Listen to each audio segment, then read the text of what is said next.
Tu as vécu la peur, tu sais comment elle se ressent.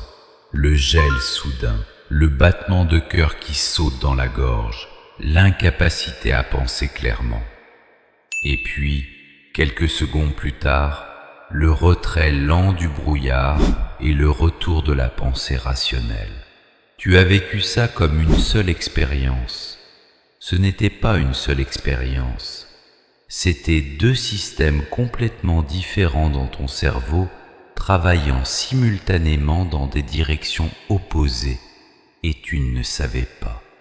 Ce qui est terrifiant dans la peur, ce n'est pas qu'elle te terrifie. Ce qui est terrifiant, c'est qui ou quoi prend vraiment le contrôle. Et la réponse est pas toi.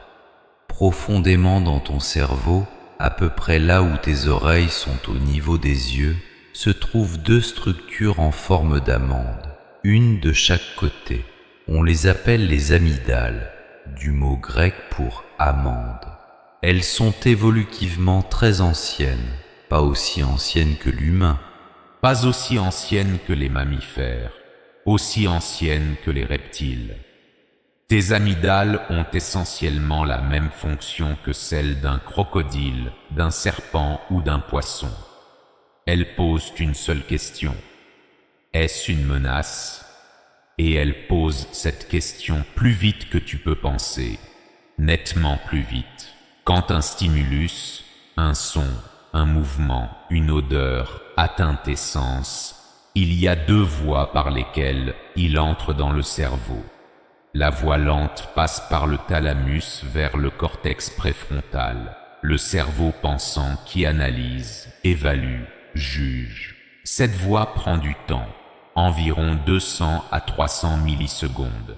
La voie rapide va directement du thalamus à l'amygdale. Pas de détour par le cerveau pensant, pas d'analyse, pas de jugement, simplement signal entrant, réaction sortante. Cette voie prend environ 80 millisecondes. C'est la différence cruciale. Ton amygdale réagit à une menace potentielle plus de 100 millisecondes avant que ton esprit pensant sache même que quelque chose s'est passé. Que se passe-t-il dans ces 80 millisecondes? L'amygdale envoie un signal d'urgence à l'hypothalamus, le centre de contrôle du cerveau qui gère le système nerveux autonome. L'hypothalamus active immédiatement les glandes surrénales, les petites glandes au-dessus des reins. Les glandes surrénales libèrent de l'adrénaline. L'adrénaline est de la chimie qui met ton corps dans un état différent en moins d'une seconde. Ton cœur bat plus vite. Pas parce que tu as décidé de faire battre ton cœur plus vite. Parce que l'adrénaline agit directement sur le muscle cardiaque. Tes bronches se dilatent, tu peux absorber plus d'air. Tes pupilles se dilatent, tu vois plus. Le sang est redirigé des organes digestifs vers les grands muscles. Ton corps se prépare à une activité physique intense. Tout ça se passe avant que ton cortex préfrontal, la partie de ton cerveau qui lit, planifie, analyse, que tu crois être toi, ait formé ne serait-ce qu'une seule pensée cohérente. Tu agis avant de penser. Ton corps a décidé avant que tu le puisses. Maintenant quelque chose d'étrange. Quand tu vis une peur extrême, le temps ralentit. Ou plus précisément, il semble ralentir.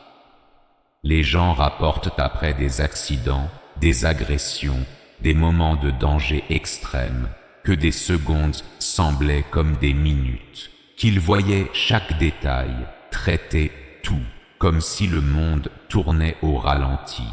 Ce n'est pas une illusion, c'est de la neurologie.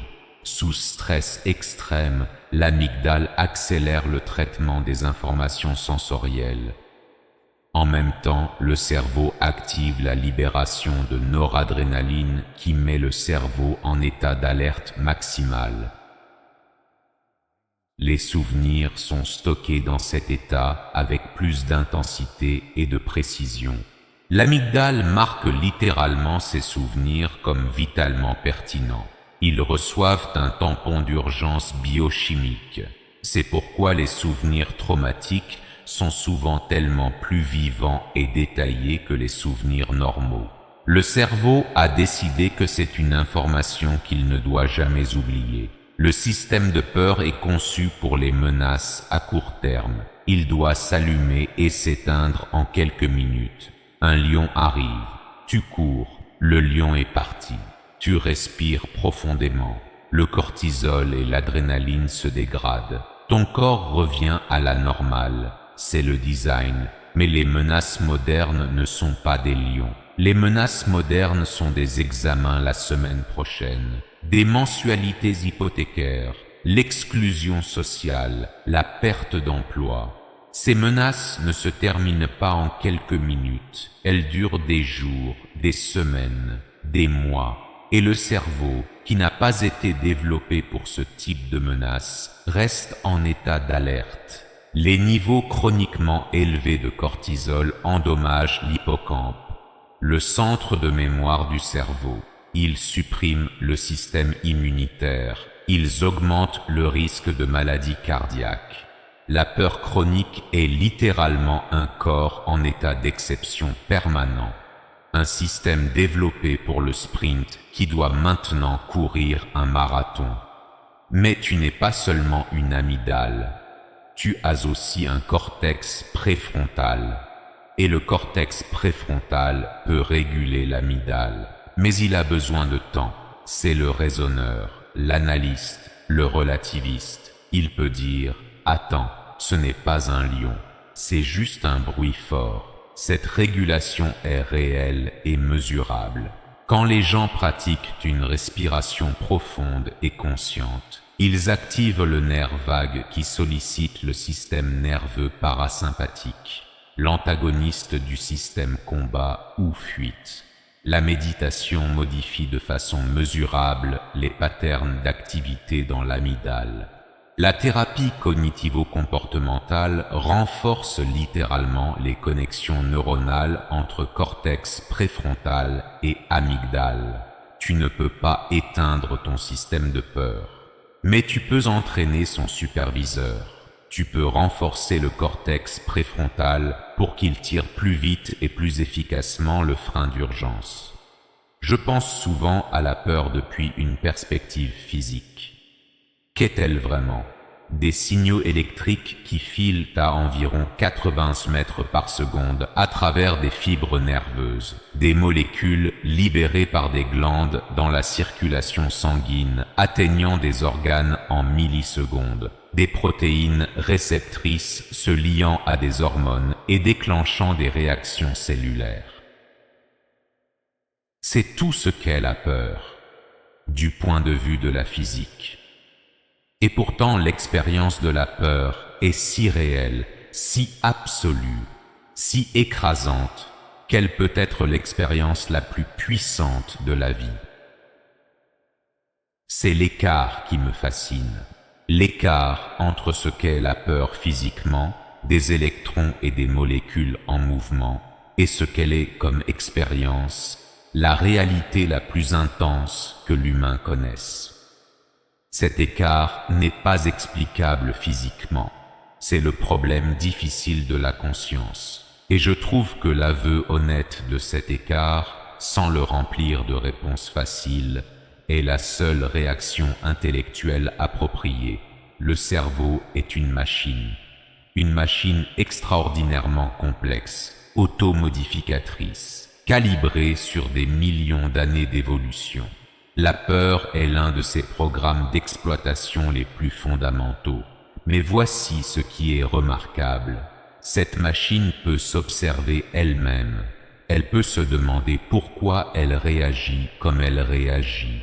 Elle peut reconnaître ses propres patterns et, avec entraînement et temps, les changer.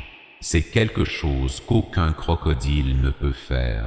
Le cerveau reptilien en toi est ancien. Mais la partie qui traite et comprend ces mots maintenant est jeune. Et cette partie jeune peut influencer les parties anciennes. Pas complètement, pas toujours assez vite, mais de façon mesurable, réelle et croissante avec la pratique. Comprendre la peur est le premier pas pour la réguler. Pas l'éliminer, c'est un système de survie dont tu as besoin. Mais comprendre que le chef d'orchestre qui prend en charge ton orchestre face à la menace est très ancien, très primitif et très rapide, et que ton esprit conscient, chaque fois qu'il rattrape, a la possibilité de réinterpréter le thème.